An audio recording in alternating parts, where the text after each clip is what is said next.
Hey, what's up, Dean? See your performance. We are at the shop. Check that out. New shirt. Might not be able to read it. Super awesome. See your performance. Custom fab, LS swap, tuning. But my oldest brother made them for me because I was just up in Connecticut. He gave them to me. Super awesome. Love them.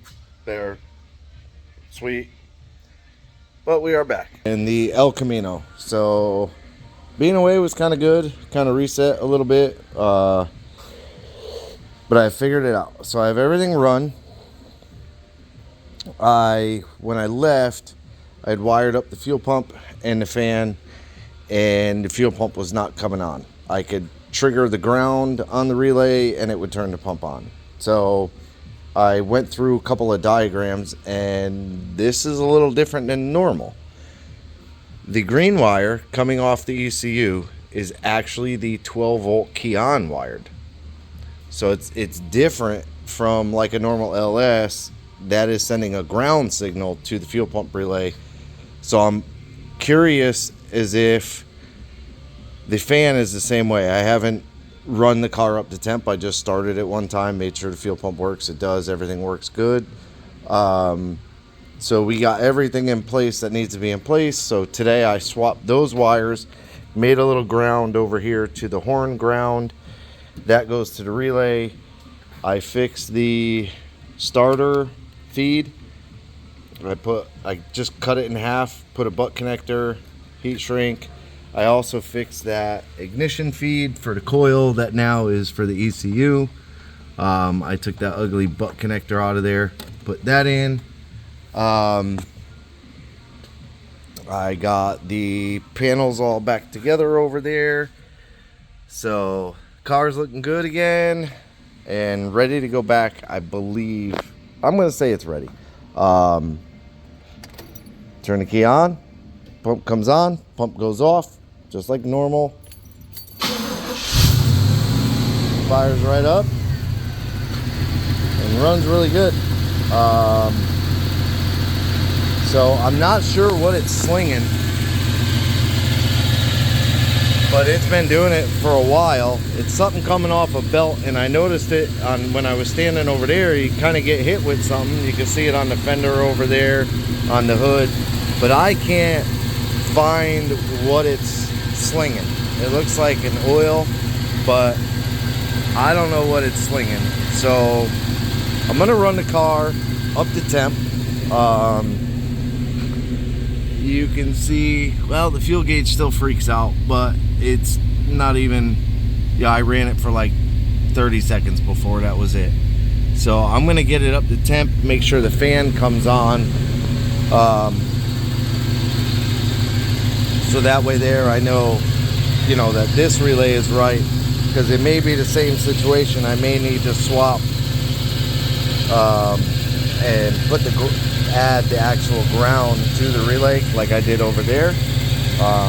Obviously that one works now, so we're good there. The Jeep, I just went out and checked, and my only other idea was that injector 5 and 8 were swapped.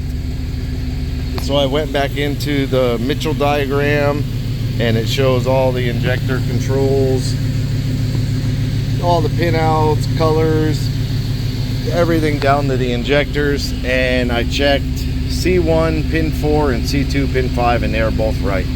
So the open injector thing code that keeps popping on 5 and 8, I do not know.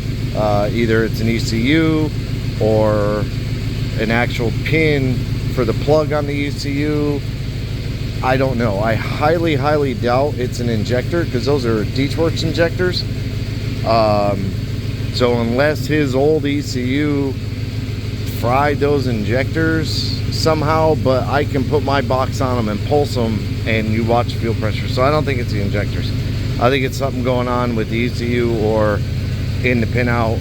It could be something else. I really don't know.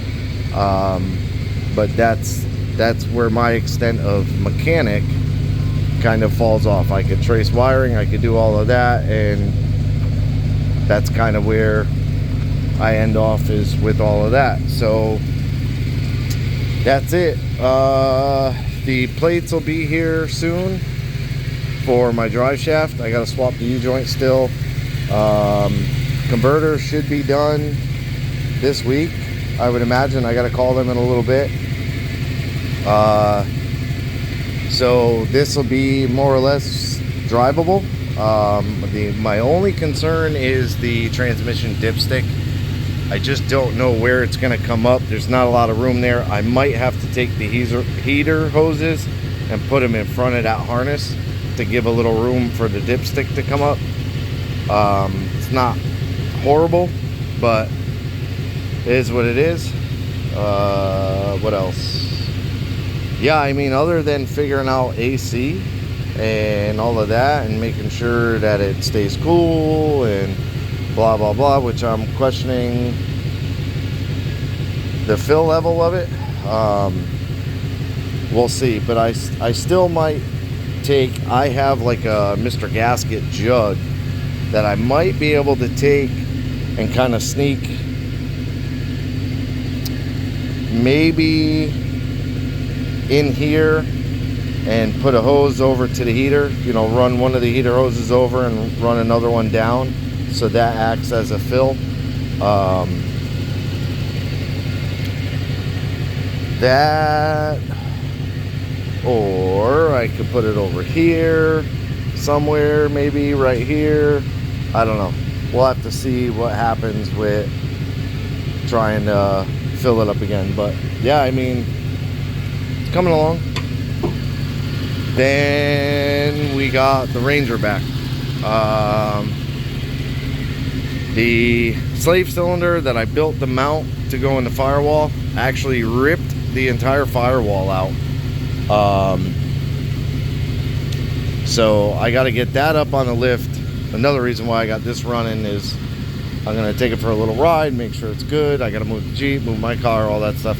But I got to move this out, take my car out, the Magnum out, and then I could put his Ranger up on the lift. And he's still having a little bit of a cooling issue. It's like running like 220. So I got to look at that, look at maybe doing different fans somehow or another. And then he also got, it looks like he got the actual fast intake bracket to go on there. I'm not sure, but I'll look at putting that on, or I know that I forgot to kind of brace the throttle bracket a little bit, so it kind of bends down. So I'll take a look at that and see what's going on. I may end up just kind of making my bracket a little bit better, which I should have done. I knew it kind of bent a little bit easy. I should have done that for him. Just, you know, getting behind on things. Whoops. So yeah, quick update. This is heat warming up, and then kind of go from there. I can feel the hose is already warm. It's only showing like 100, maybe 130, 40, somewhere in that area, because it's 120 degrees, half of it will be 60, so it's less than half of 60. So yeah, it's probably like 140 right now. So I'll keep letting it warm up, make sure the fan comes on, and then call it a day. But for now, appreciate you watching. Like, subscribe, hit the bell to be notified. New videos, leave me a comment. As always, have a good day.